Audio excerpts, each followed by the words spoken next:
So, this is a second test with Minecraft claiming a little bit less RAM and other shit fixed. Let's see.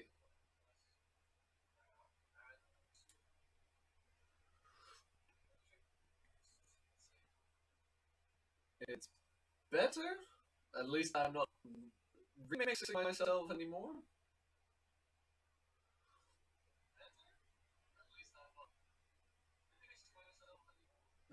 And just as I say that, start remixing again.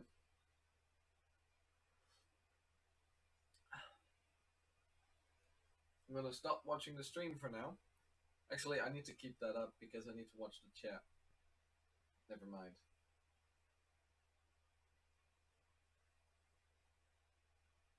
Keep that going, I guess. Go back to live.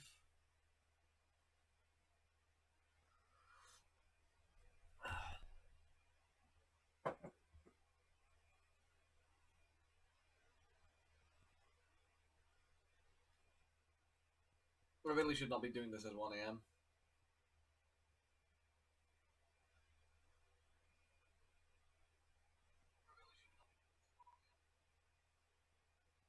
Okay, for me there still a delay between the webcam and the audio, but the audio sounds better at least. How is it for you guys? Because that's what we're working with.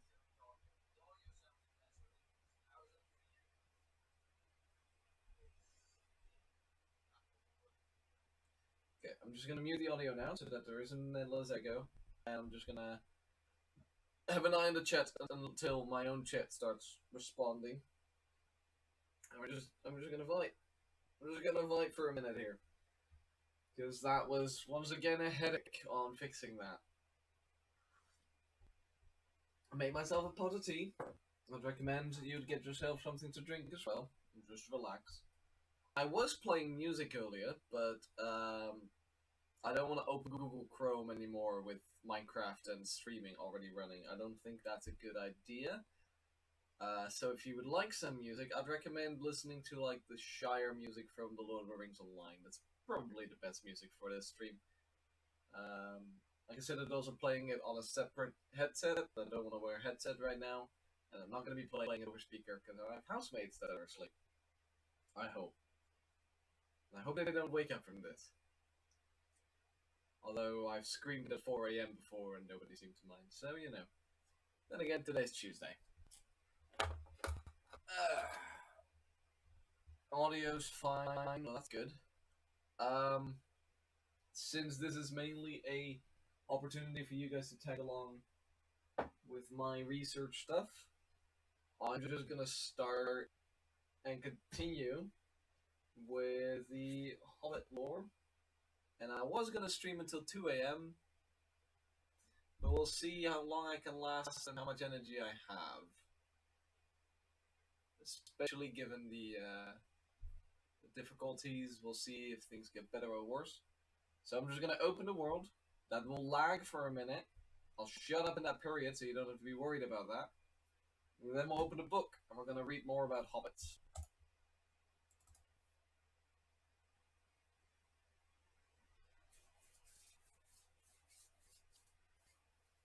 Oh man, this is really good too. I promised I'd shut up, I lied.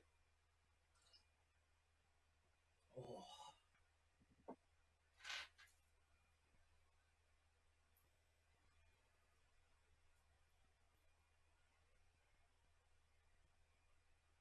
So much suffering. Such a small thing. I will make the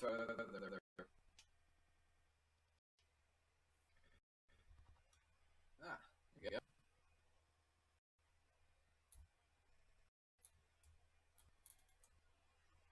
Back in the forest. Better. I think. I hope. Okay, the audio or the chat seems to have connected to my widget thing, so I can close my phone so that won't be tapping my internet anymore. Hopefully that will improve the webcam a little bit. I'm sorry if it's delayed. Then again, You don't need to see my face. That's just bonus. Cool. I actually want to get some stuff done because I want to start writing speech banks in the coming few weeks. In case you want to read along, I'll be reading one paragraph at a time. I'm at the moment at page 10 of the prologue, second paragraph. Part of the Ordering of the Shire, talking about the only real official in the Shire. So, if you have your book, you can go grab that and read along. If you don't care, all fine by me. After all, you do what you want to do. Yeah, I'm a bit tired because I came straight from work, showered, and tried to set this up. Which means that basically this is completely scuffed and unprepared, as you might have been able to tell. And it's very late. But I just wanted to get a few pages of good reading before bed. Alright, I'm just gonna start. So if you watch this live, then hi, the one person that is viewing right now. Cool of you to join me. That might be me, actually, now that I think about it. If you're watching this as a VOD, I'm sorry. And why are you watching this? There's better content to watch. Watch my device series or something. At least that one is structured.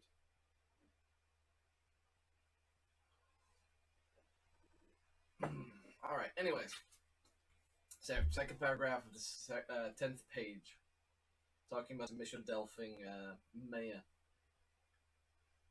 The only real official in the Shire at this date was the Mayor of Michel Delphing, or of the Shire, who was elected every 7 years at the Free Fair on the White Downs at the Leith, that is, at Midsummer. As Mayor, his only duty was to preside at banquets given on the Shire holidays, which occurred at frequent intervals, but the offices of Postmaster and First Sheriff were also attached to the mayoralty.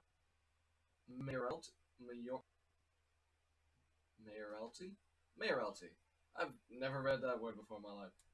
So that he managed both the messenger service and the watch. These were the only Shire services, and the messengers were the most numerous and much the busier of the two. By no means all hobbits were lettered, but those who were wrote constantly to all their friends, and a selection of their relations, who lived further off than an afternoon's walk. Okay. I actually quite like this paragraph because I thought I was not going to have a lot. I need my phone as a book weight. Paperweight. I actually thought it was going to be about Maya, but the idea that, you know, the messengers are a thing is good to know because, again, these are quests we can make of delivering letters to specific hobbits, maybe. Or they can, well, I wouldn't know how it would be a trade service. Maybe you could actually send letters over the mod as a feature. That would be cool.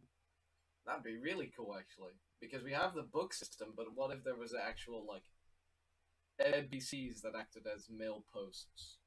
Just like in MMOs. Oh. Anyways, I'm gonna have to write some of this down. There's no point to any of this. Which I do on my little iPad I have here on the side. We're already on page 6 of the notes regarding just the Shire, and we're on page 10 of the book. Alright.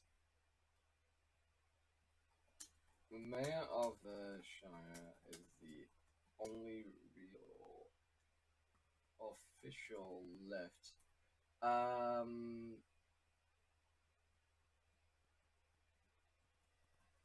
The chief, as mentioned, is more of a nominal dignity or thainship.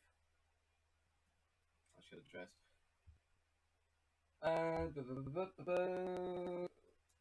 The Mayor of Michel Delphing / Shire controls the not controls, oversees.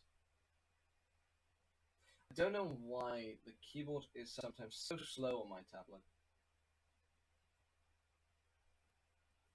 Oversees the messengers and the watch.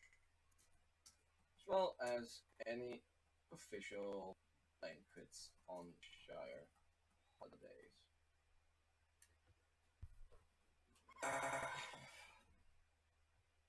Cool.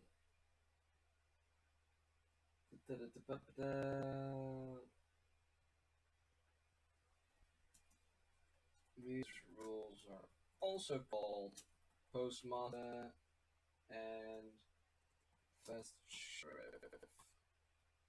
Oh, double R.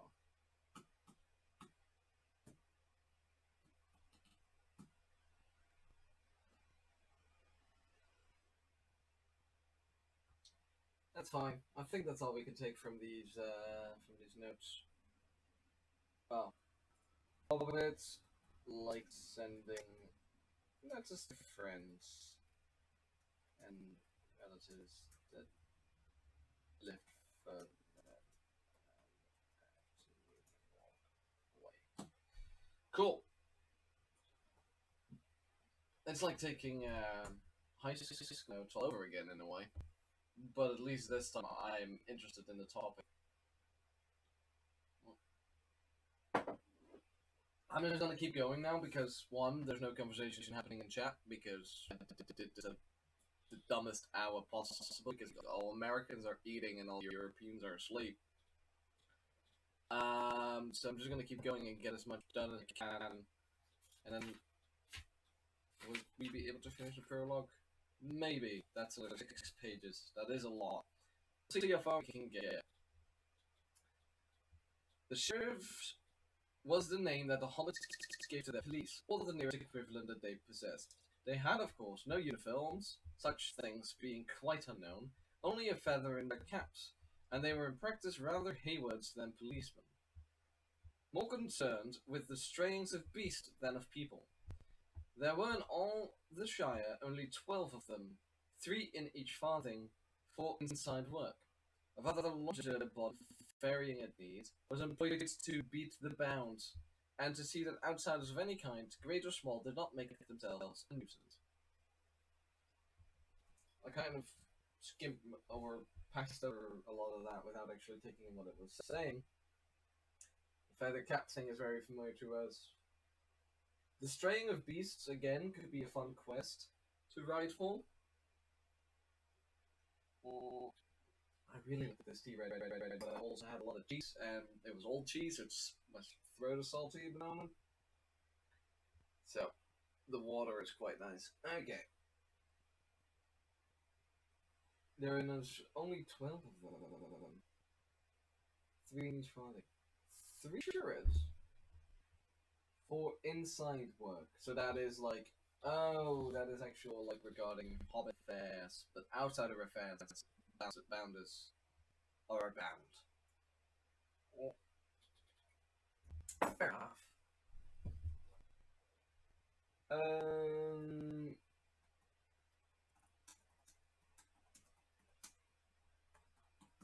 Sheriff is the name of their watchman. I'll just call him watchman because police sounds so weird.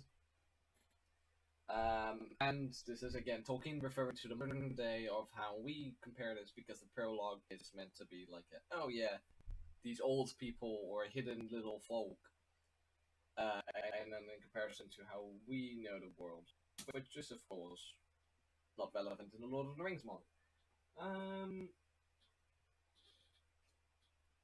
No uniforms, just a feather in their cap.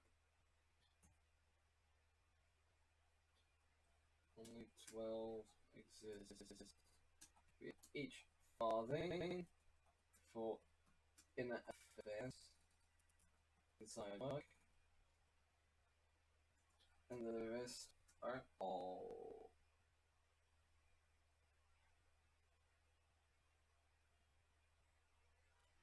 Bounders made sure outsiders didn't cause any conflicts.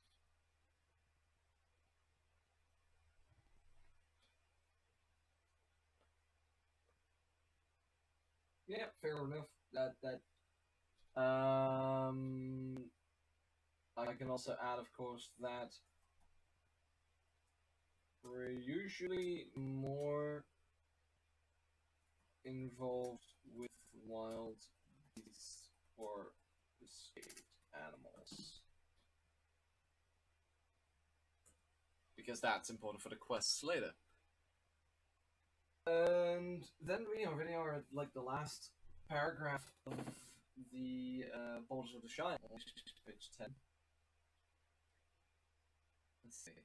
At the time when this story begins, the bounders, as they were called, had been greatly increased.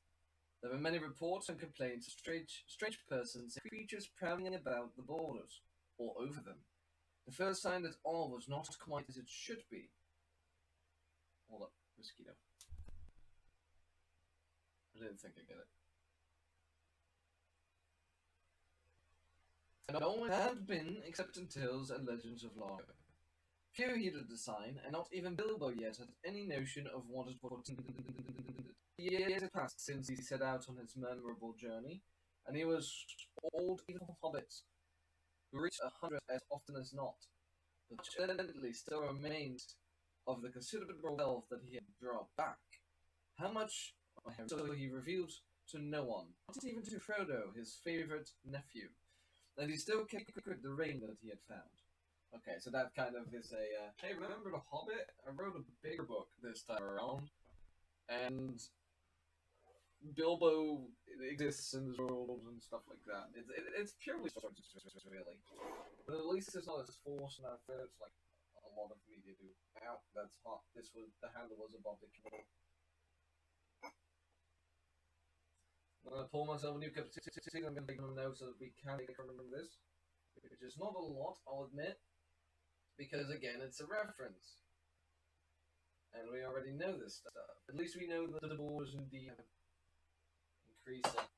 I guess what's interesting is that it's confirmed that beasts have crawled over the border, so maybe to put some wild wolves in the Shire or around certain areas, like the forest, but I can also imagine on a keep because it's a nice place.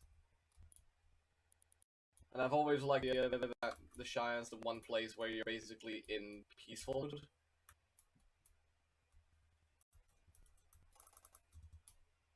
I'm just finding this.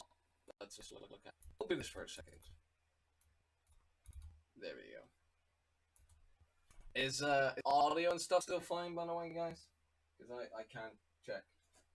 And the radio silence is concerning to me. I'm gonna check on my phone. That's how scared I am.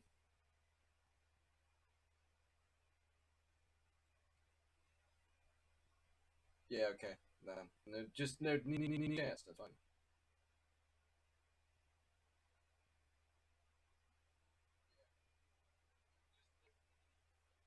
It is kind of laggy, isn't it? Check. Oh well. Yeah, sorry about that. I don't know what's causing them. I guess. No, I really don't know. Well, if there's nothing to be done, we're just going to continue.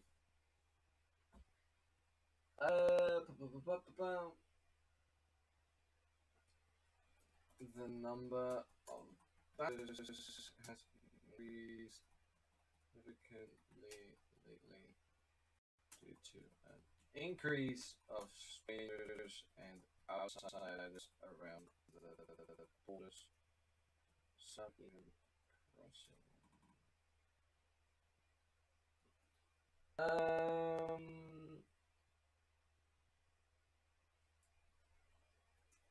Started prowling. Creatures started prowling on the borders.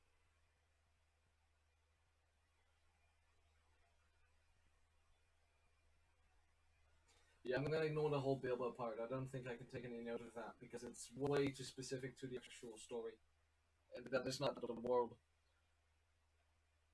Then let's see. You go on to the of the finding of the ring, I guess. But this is very much like or a reference to Bilbo and the Hobbit. So I'm just gonna read through this and stop if we find a note worth taking instead of reflect on a paragraph, because I don't think there's going to be enough in here for you to constantly read it bit by bit. So,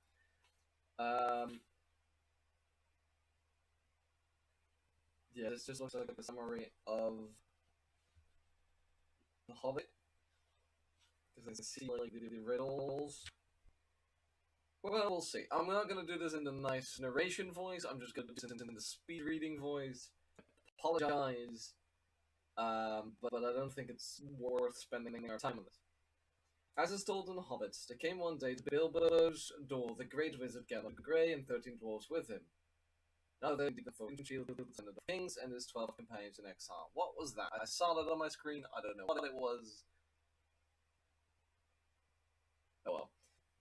With them he set out his own lasting of April, it being then the year 1341 Shire reckoning, on the quest of great treasure, the dwarf voyaged to the kingdom of the mountain beneath Errol and Dale, far off in the east. The quest was successful, and the dragon that gone the hoard was destroyed. Yet, though the fall was won, the battle of 5 armies was fought, and Thorin was slain. Spoilers. And many deeds of renown were done. The matter would scarcely have concerned later history, or more than a note in the long annals of the Third Age, before an accident by the way. The party was assailed by orcs on a high pass of the Misty Mountains as they went towards Wilderland, and so it happened that Bilbo was lost for a while in the Black Orc mines deep under the mountains, and there, as he groped in vain in the dark, he put his hand on a ring lying on the floor of a tunnel. He put it in his pocket. It seemed then like mere luck. Trying to find his way out, he went down to the roots of the mountain, peeled him in his eyes, he ate a living thing, an orc. It was a thing he loved, his brushes, maybe he would never have attacked Bilbo at once. Held in his hand an elvish knife. Since he was lost in the dark without hope, riddles. The authorities, it is true, differ whether this last question was a mere question and not a riddle according to the strict rules of the game, but all agree that after accepting it and trying to kill an answer, Gollum was bound by his promise, and Bilbo pressed him to keep his word. But the ring was not on the arm. What's happening to my video? Is that just me running out of memory? Okay, well, whatever. The ring was not on the island, he lost it, it was gone. At length they came to a halt before... Yeah, this is all just a retelling of The Hobbit. Evidently, it still appears in the original Red Book. Okay, hold on. Being in a place said nothing about it and made Gollum show the way out as a reward instead of a present. This bill is set down in his memoirs, and he seems to have altered it himself, not even after the Council of Elrond. Evidently, it still appears in the original Red Book, as it did in several other copies and abstracts, but many copies contain the true account as an alternative, derived no doubt from notes by Frodo or Samwise, but both learned about the truth. Though they seem to have been unwilling to teach anything actually written by the old Hobbit himself. Yeah. Gandalf himself is Bilbo's first story.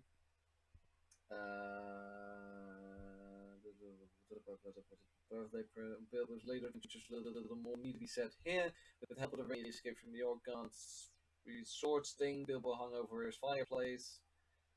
And his coat of marvelous mail, the gift dwarf from the Draenor, he lent to a museum, issued Belfing, Mathamhouse, in fact, but he kept it in the drawer at Bagandil's cloak and hood he had worn on his travels, and the rings chain remained in his pocket. He returned to his home at Bagdad of June 22nd in his 52nd year, and nothing very notable occurred until Mr. Beggan began the preparation for the celebration of his 111th birthday. At this point, the history begins. Okay, cool. That was all just pages of no relevance.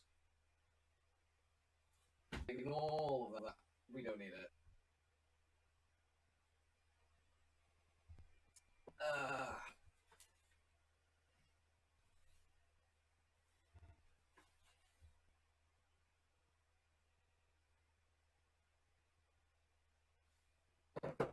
That doesn't teach us anything. Hobbits, that just teaches us about Bilbo. Who the fuck? At this point, he's had his 4 movies, 3 plus the Fellowship. Um, motivations. Why is chat also not working? I swear to God, this is like the most broken stream I've done so far. Only when you share of your okay. I had an idea, right, for a different kind of quest. So I'm gonna talk about that. Hopefully the mic will pick this up without too much lag because this. I was thinking, what if there was a quest item like a horn that could be given to you, and then said like, oh, go to this area, Hobbit Forest, or Shire Marshes, for example. Blow it at night. And then if you blow that quest horn at night, it can summon a few mobs that you'll then have to fight. Basically, like, you lure them out there, or ambush them, or they ambush you. And, for example, if you do that with wolves, maybe there's an item you can use, and will lure the wolf there, and then you fight, and that's your quest. Because it's impossible to quest in Minecraft where a coordinate is picked, and this is where the mob will be, because those chunks don't exist and they need to be generated, and tracking every player's quest log for this data and animation would just break the server or any world. But if you use the horn when you are in a specific area, then you know that the chunk is going to be loaded, and you can technically use that to then do this quest like that. And that was an idea I had. I still have to like discuss that, unfortunately. But that always seemed like fun.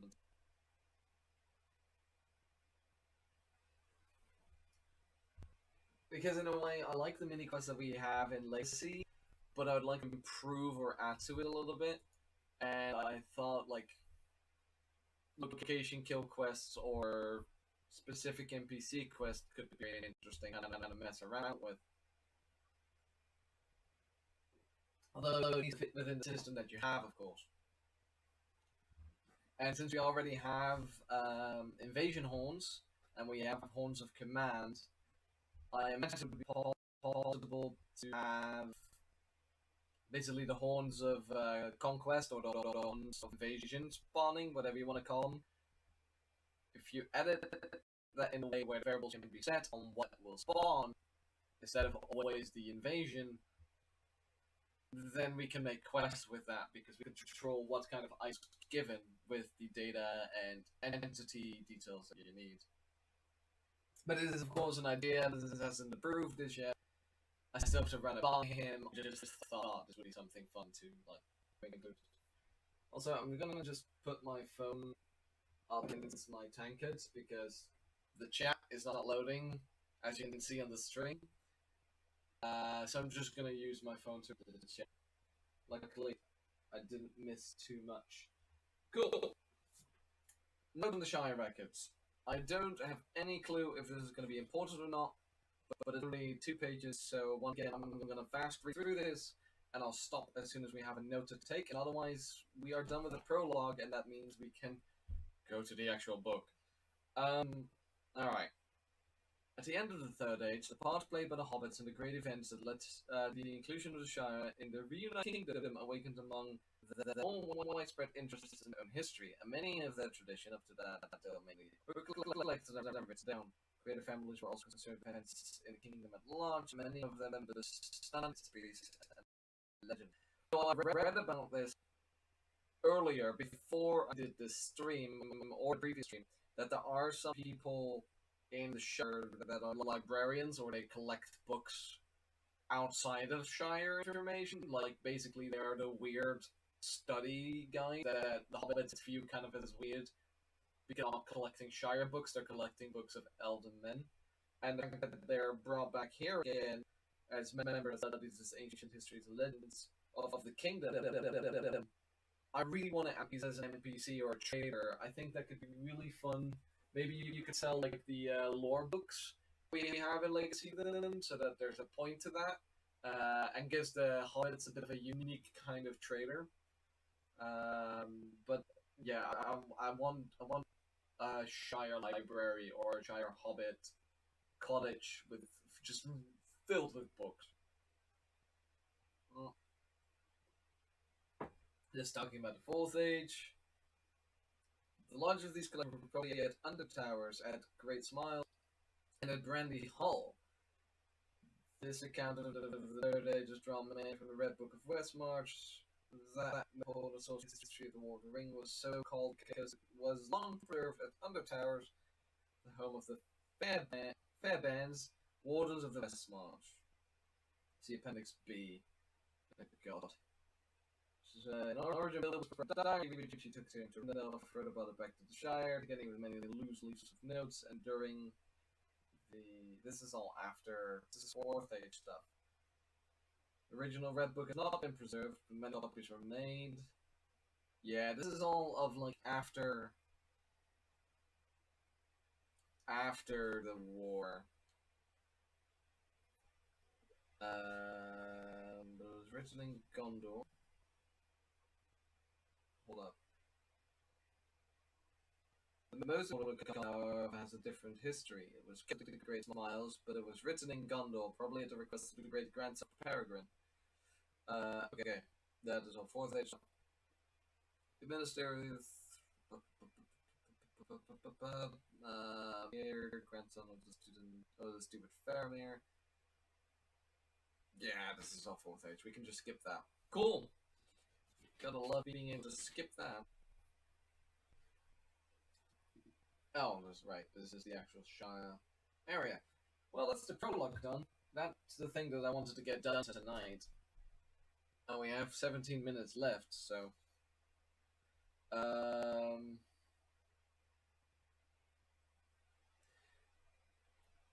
Frankly, the rest of this is literally going to be reading through every chapter that involves the Shire and hobbits. Not per se, you know, Frodo and Sam, but just a long expected party. Shadow of the Paramount much is mentioned in there. But the issue is, if they make a mention or a reference, such as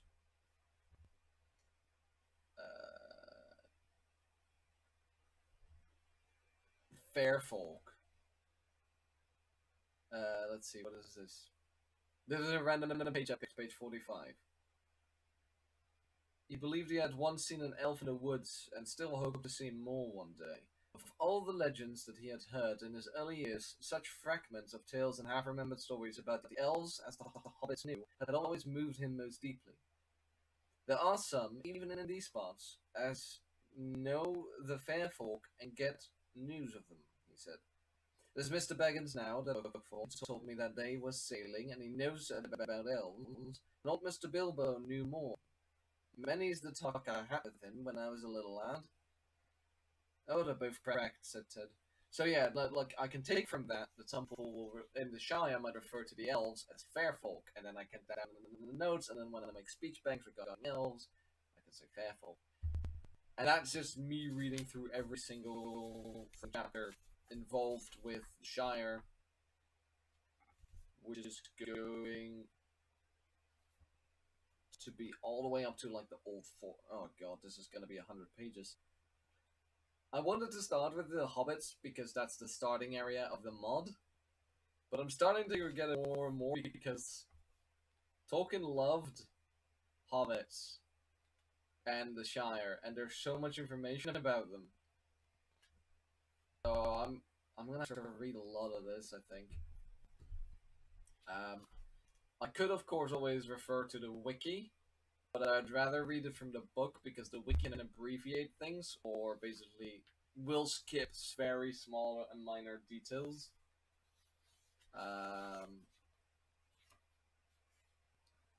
Let's see if Hobbit... What was that? What is... Yeah, okay. FGH. Hobbit. Okay, I'm gonna see. I'm gonna check if I can show this. It's gonna be a little tricky. I still have a mosquito in my room.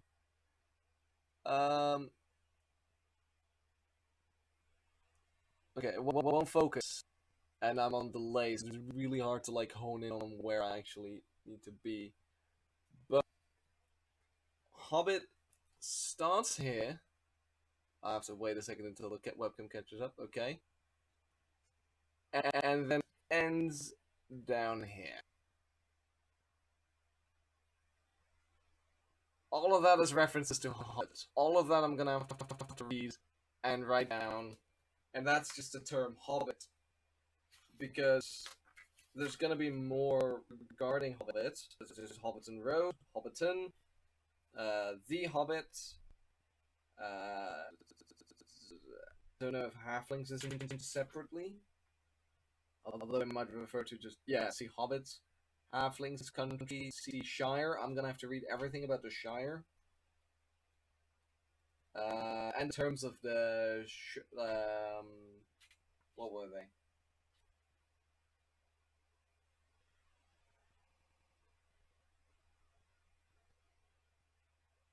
What were the sub-races of halflings called again?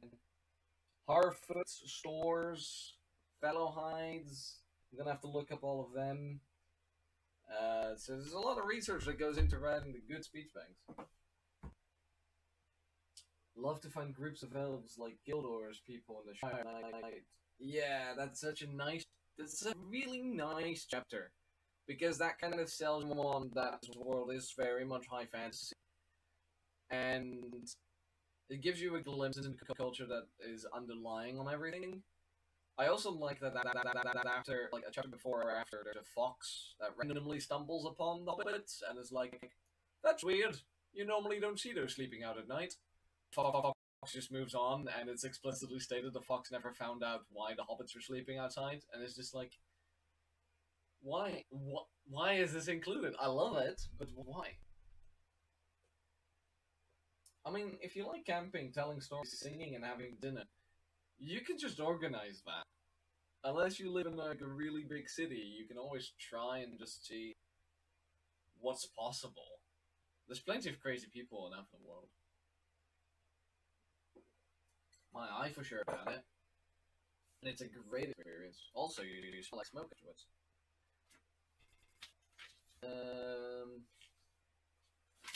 I don't know how to tackle this, because I think I'm just gonna have to sit down and read everything, and I can't do that on stream because that's a lot more text than intended. What the hell is Parian? Page 14. That must be something regarding to like Orthin or Gondor.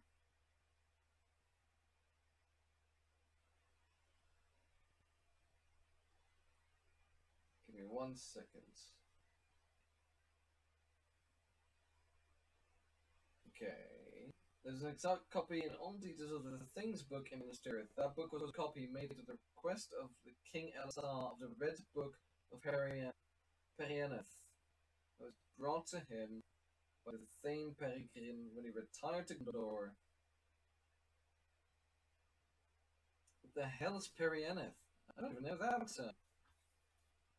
See, this is a rabbit hole that will just keep going. Letter P, Perianeth.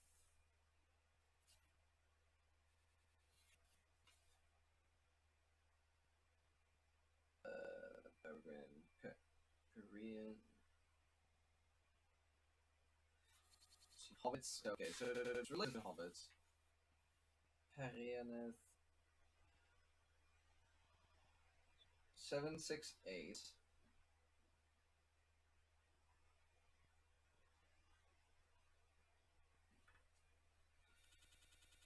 At length, Baragon rose. Farewell for this time. So this is definitely Pippin and talking to the Gondorians. His faithful men were gravely courteous, saluting him after the manner of Gondor with bowed head and hand upon their breast. But behind him he heard many calls, as those out of the doors cried to others within to come and see the prince of the halflings, the companion of Mithrandir. Many used some other tongue than the common speech, but it was not long before he learned at least what was meant by Ernil Perianeth. He knew that the Stado had gone down before him into the city. so it's just the title of like Prince of the Halflings in Gondor, or in anything but well, that would be Sindarin and not Quenya. But would the Gondor still speak Sindarin? That is something I can ask a linguist friend of mine about because I don't know that stuff. Decided not to bother with languages.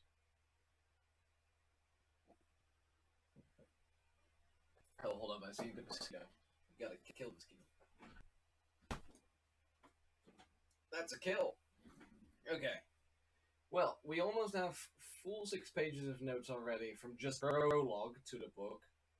There are 100 pages of Shire chapters that I'm gonna have to read, which will probably reiterate or confirm or add to these notes. And then there's gonna be loose mentions such as Pippin in Gondor talking about the Shire that I'm gonna have to take into account. I'm gonna estimate that this research document is probably gonna amass to about 16 to 20 pages of notes and bullet points. And after that, I start writing the speech banks and quests. But I'm not going to start on that now because, well, I want to quit in like 7 minutes. Yeah, I know that there's a lag in that, and the audio is fucked up. I don't know why. I have no clue where this is coming from. Because probably when I quit, by the way, it got even worse. I don't know why or where it came from because I didn't have this earlier in the week. I think I'm trying. Well, the most logical explanation is that I allocated more RAM to my Minecraft because the Minecraft was very laggy, but now the streaming doesn't have enough memory to uphold the constant upload, and we are stuck in an endless cycle until I can find the perfect balance between the two. That is this scuffed stream. I'm sorry. I wish I could improve that.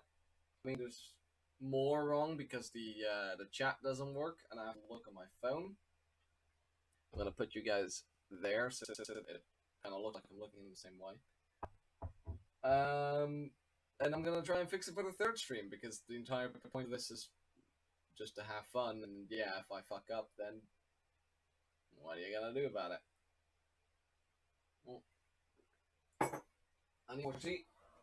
I'm gonna finish the tea. I can have some conversation if you guys want to say anything or have any questions. And after that, I'm gonna call it a night because it's 2 a.m. for me. And I have some stuff to do tomorrow. I just wanted to hang out with you guys briefly, and fortunately not as fluidly or unproblematically as I would have liked. But we'll survive. At least I finished the prologue, we got some tasks done. That was kind of the most important thing to me. I would change, like, I would clone Minecraft and put it on a different screen, but I have nothing up. And I don't just want everyone to stare at my desktop. So we're kind of in a conundrum there. So if we keep lagging, I apologize. We can just look at the map that is awfully cut and we can see, like, room glitch out.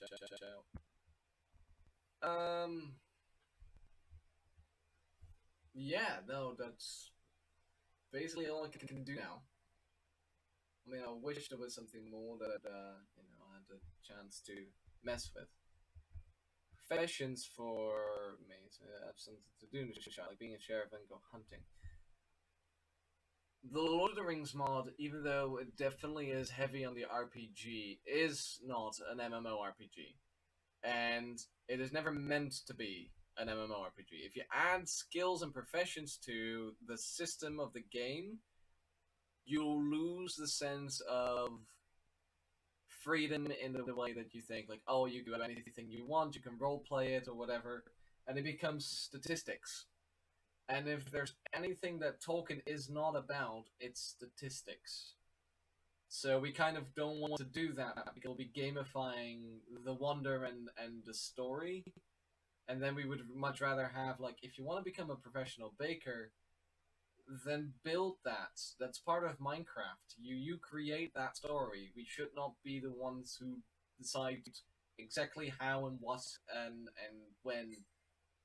Um, because then you'd have like skill limits or maybe like, oh, people can't access the cooking just because they didn't decide to become a chef at the start of the game or whatever, or like they don't want to bother grinding to a high level in the profession. It just doesn't. It's not in line with what we intend to do for the mod. So that's the main reason that it's very unlikely we may add professions. Of course, I'm just one of the voices of the mod team. I don't make the final call. If we at a later date decide we do want to add it, we might. I just don't see it happening anytime soon because I don't feel it's true to our vision of what Tolkien's vision is.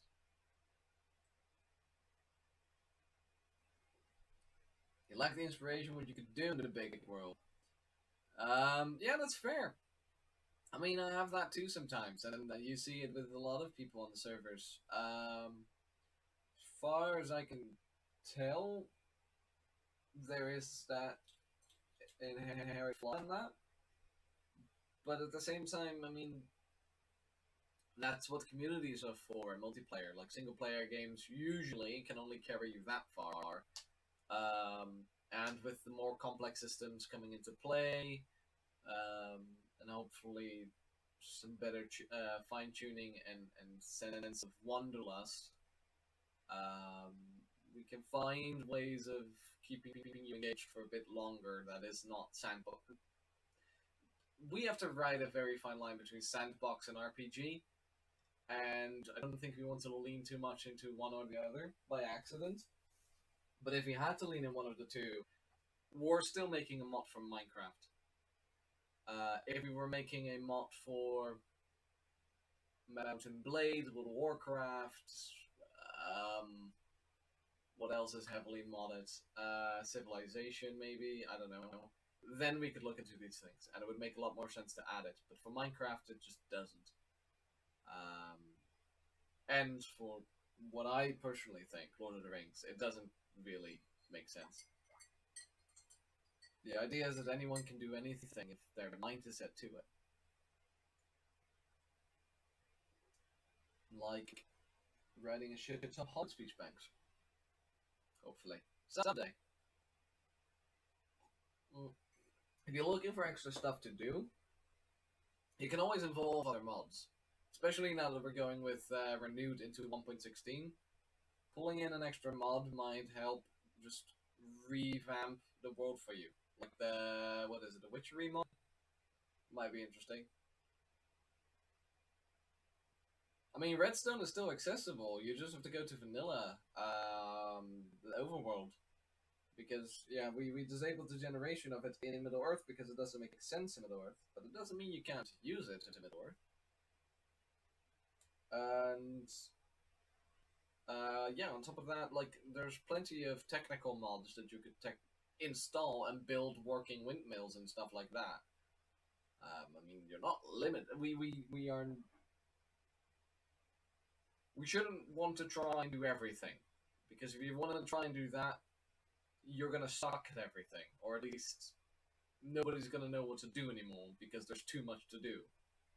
So we focus on what we think is most important for the mod, for the Lord of the Rings and Middle-earth, and other mods focus on the technical stuff that it seems you're looking for.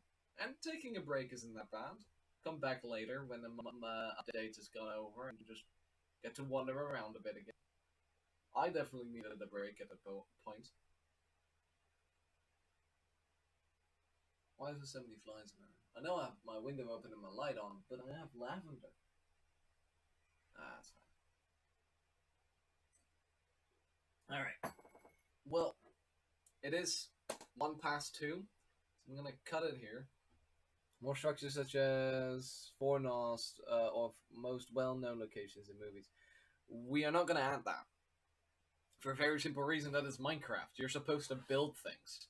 If we add every structure that you can, like every important structure of the mod, you spawn in and there's nothing left for you to do except for PvP maybe. Because building is already done. And then you have to take into account when we add the building, we will never be able to please everyone because there are going to be better builders than us that are going to say that the building sucks. There are going to be people who had a different vision for these buildings and then say that we did it wrong. There's people that are just going to be like, but now there's nothing to do. And then we add a config option so that you can choose whether you want those structures in or not, and let alone that it will crash from the lag of generating all those blocks and the hassle of coding that. If that even works, then they're going to be like, well, there's nothing left to do anymore. And then you make it a config where you can turn it off. And then why did we add it in the first place? Because people are not using it. Because they want to make their own. So, no, we're not going to add Minas Tirith and Fornost and Helm's Deep ourselves. That just never would go over well. I mean, we would love to, but that won't... Yeah, no, like, I don't think... It sounds very nice, but I don't... Once you actually have it, I don't think you'd enjoy it as much, because if you join a server where all those builds are made, like Artacraft, you TP around and then you're kind of done. Like, you have fun for 2 or 3 days, and then it's like, okay, I've seen everything now. Job done. So yeah, no, I would love like a full-on story mode kind of map where everything's built and all the towns and NPCs live in Minas Tirith. But it's just not feasible and not smart to do either. I think on our point of view, it's still fun. Like, I get why you want it. I want it too, but we shouldn't. Small things like Tom Bombadil's house, maybe we could maybe do that, and that's a big maybe, as in like, if we are really, really inspired and think we would nail it, we can do it. That's why we add like the hill, or the Lonely Mountain had its special terrain generation of the single mountain skill. The same with Weathertop and the wall around Isengard or Minas Tirith. That's an invitation of, we've set up a foundation for you, now you fill it in, like a pencil coloring exercise. We make the outline, you make the game. That sounds very unfair. It's like, there, we've added a dimension, now you do the rest. Alright, but like I said, it's past 2. I'm going to wrap this up. I'm sorry that the audio was bad, and that we didn't get that much done. I wasn't planning on making this a very long stream anyways, but I'm going to have to look into this more. There's probably going to be a few more fuck-up streams, and then hopefully eventually, once we get to the actual writing of speech banks, things will be fluid. So, yeah, no, thanks for tuning in. It was a small but pleasant crowd. Have a good night, or time zone related noun, whatever it is for you. And I guess I'll catch you all in the next one. I'm gonna hover over the buttons I need to press and I'll say, peace. And I'll wait until the streaming stops, which is gonna take a few minutes as well. I'm just dramatically gonna stare into the webcam until it does. I do hope it's gonna work, otherwise we're gonna be here for a while.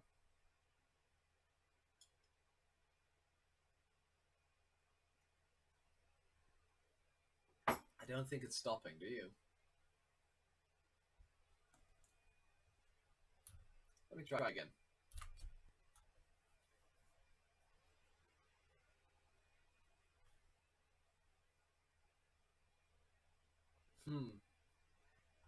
I'll just click the stop button here then. I tried. Oh yeah, now it's gonna go straight to my desktop. Great. That's funny. Gamecaster's acting up. Okay. Control delete. We're gonna do the task manager trick again. Just, why don't you even bother with my desktop? There's no reason to show that. Nope, I've got Minecraft right here. There you go. Okay. Let's try this again.